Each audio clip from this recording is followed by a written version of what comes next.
Hello, this is Real World Audio, and I'm continuing sharing my beginning of my audio journey, what experiences I had, and these are my experiences. So probably you had your own. They might have been similar or different.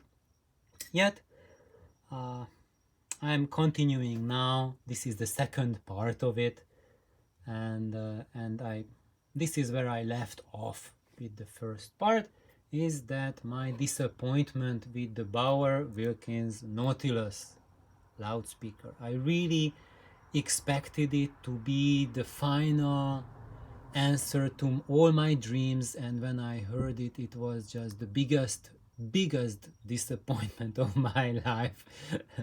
Well, maybe not, but top three big disappointments of my life. uh, or the biggest one in audio. No, that's correct. Okay, let's stay with that. And I really did not understand that at that time at all. Now, with the 20 more years of experience, because this was 20 years ago, 20 years experience after that, now I know much more about audio, and I can put that experience into perspective. And that's why I'm doing this episode now, to share you that a bad experience is does not necessarily mean that this loudspeaker is crap. But what happened, why it went up in flames, was because of the people who presented it. Because the sad part was that that room where the Nautilus was displayed was supposed to be the star of the audio show. And what they did is that they paired this loudspeaker with which was at that time regarded as the number one loudspeaker in the world, with the number one amplifier of the year, which was an award-winning loudspeaker, and it was, I think, a solid-state amplifier with enormous toroids, and they used the monoblock to drive each driver separately. So there were 8 enormous monoblocks sitting in the room, occupying more space because they were just lined up on the floor. They occupied more space than we had for chairs to sit to listen to them.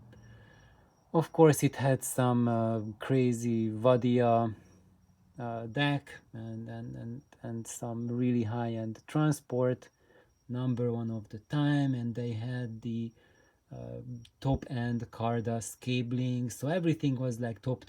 So they tried to put together a number one system to just totally, go overboard and show people that this is the peak of technology today. I think this was in 1998. And sadly, the attempt completely backfired. And one of the mistakes they did was that they hooked up the drivers in opposite polarity. So when the thing was working, it produced sound in out of phase from absolute correct phase.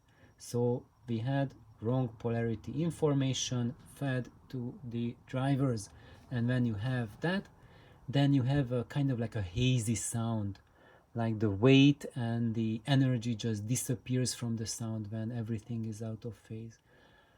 Number two error that they had was the amplifiers and the loudspeakers were not broken in. Probably the cables were not broken. I think they just put together everything from the box with 0 hour break-in, and that just made them sound horribly wrong. So my brother was there, and he said that my Yamaha cassette tape deck with my bottom of the line Sennheiser headphones sounds better than the Nautilus. And by the way, they were playing Dead Can Dance to demo the loudspeaker, and I have that album, and At that time, I listened to it maybe like at least twice a day.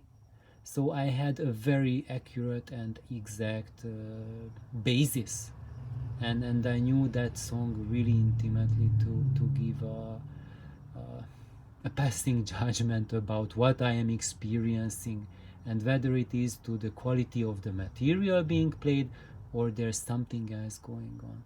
And at that time I didn't know what was going on, but luckily I have an oral memory to recall sound that's pretty decent. And then when I was digging my memories of the sound that I heard, that's how I noticed that, oh yeah, it was out of phase and totally not broken in. That's how equipment sounds when you have that type of problems, and that's what I experienced. So that's one thing, that before your dreams get totally crashed and burned, uh, get wiser. You need experience, and for me, actually, that's what solved the situation. That I had more experience coming along, and I learned much more about audio. And at this time, when I listened to all of these guys, the Nautilus, uh, Jadi, this little system, Electro Company, Martin Logan's, big Rotals, big Bauer Wilkins, floor standards. At that time, I was just going to university, and I did not have any extra money at all for stereo gear.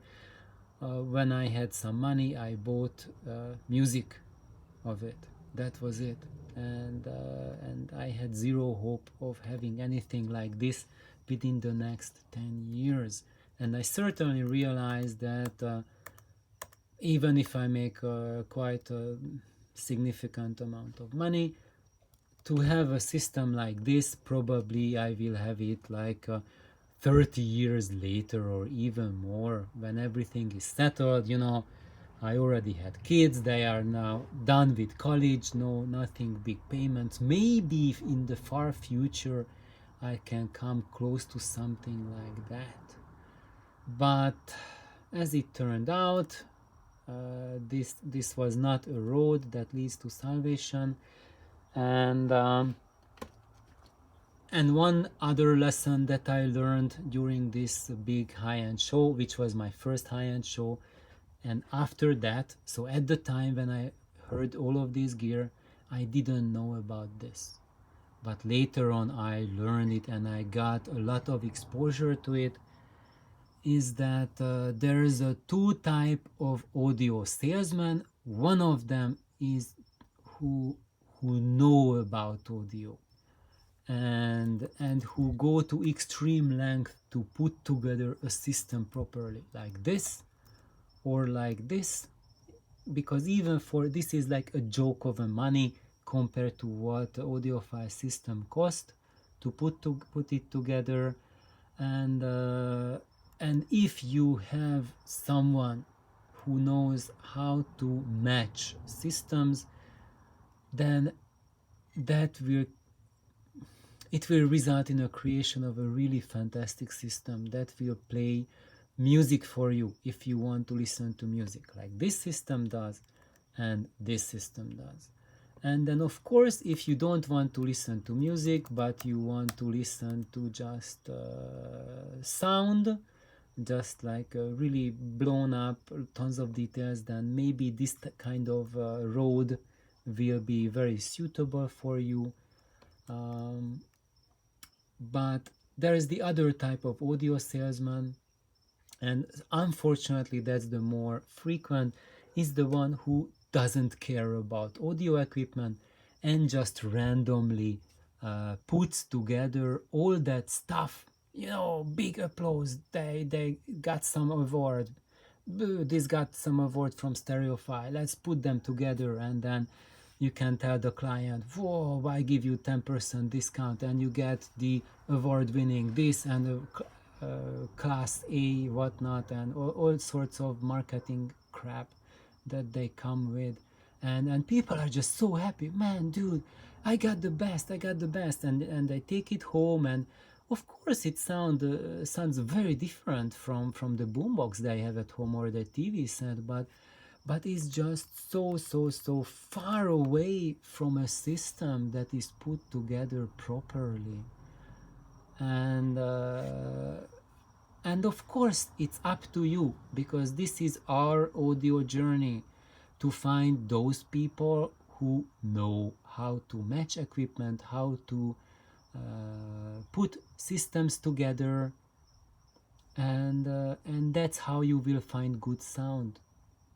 And unfortunately, most of us who are on the audio journey, we are under the spell, under the siren song of reviews, and we go to the audiophile salesman, to the store, and we demand to get this CD player or that amplifier which was reviewed as number one. I really want to get that.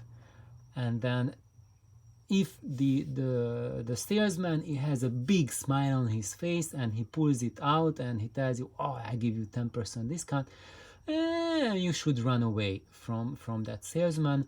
And if the salesman goes like first, like, you know what, let's just ask you what is the system you have at home, what type of music you like to listen to, and he will give you a recommendation. And if you say, no, I really want this, I really want this, and he will tell you, if I do not carry that model, I do not carry that brand. If you really want it, maybe I can bring it in for you, but I don't recommend. I recommend you go the other way. And if at this time you still want this, then you know that you are making the wrong choice, and you also know that you run into that kind of salesman who actually can give you advice that will be good and useful for you.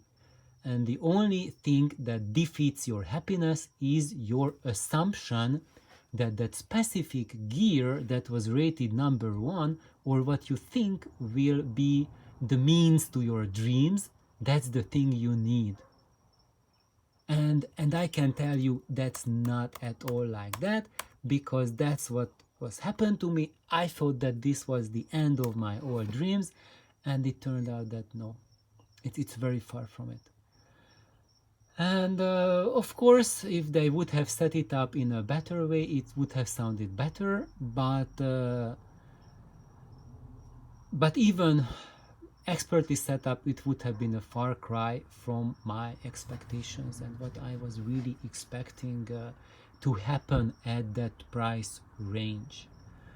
So I think that's what I want everyone to have as a take-home message, is that the most powerful way to defeat your dreams is to have set expectations based on specific recommendations, because you need to hear it for yourself, you need to try it out, you need to hear it in your system, in your home, to see if it works for you and with the music you listen to. Because most of the time what happens is that you go into the store and you see that coveted gear, and they put on demo tracks to play them, and some music that you maybe never heard in your life, and the salesman is only playing that type of music that is compatible with the system. And when you take it at home and you try to put on your favorite music, you notice it sounds like crap. And then they will tell you that that's because a high-end system should only play very sophisticated material. But that's total BS, because if it's a high-fidelity system, in a good sense, so it means that it's not altering, it's not transforming your recordings, then you will accurately receive both good and bad from all your recordings. And I can tell from experience that when you have a system like that, there will be very few recordings that will be close to unlistenable, and all of your recordings, even those that you thought of as mediocre recordings, will sound much better than you ever heard them. Of course, wonderful recordings will sound in a completely different league. You will have an experience from them that you have not imagined that we can have an experience listening to music like that. But that does not mean that if an excellent recording sound amazing, then a mediocre recording will be unlistenable. No, a mediocre recording will still sound better on a fantastic system than an excellent recording on a mediocre system. So that shall be my last word for today. So thank you guys for sharing in with my audio journey, and have an amazing day. Please like, subscribe, and carry on. Bye bye.